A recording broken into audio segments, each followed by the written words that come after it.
Same ভাবে এই যে ক্যান্ডেলগুলো আছে, সেই ক্যান্ডেলগুলো কিন্তু একটা মিডিয়াম সাইজের ক্যান্ডেল, ছোট না বড় না, একটা মিডিয়াম সাইজের ক্যান্ডেল।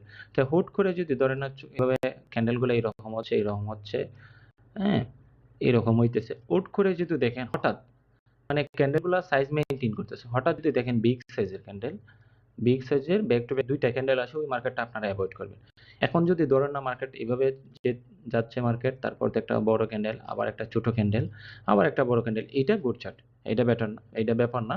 তো যদি দেখেন না ছোট ক্যান্ডেল হইলো, ছোট ছোট ক্যান্ডেল দিতেছে, এভাবে ক্যান্ডেল দিতেছে, হুট করে বড় বড় বিগ সাইজের ক্যান্ডেল দুইটা বা তিনটা ব্যাক টু ব্যাক দিয়ে দিছে, ওই মার্কেটটা আমরা ব্যাড চার্ট হিসেবে সিলেকশন করব।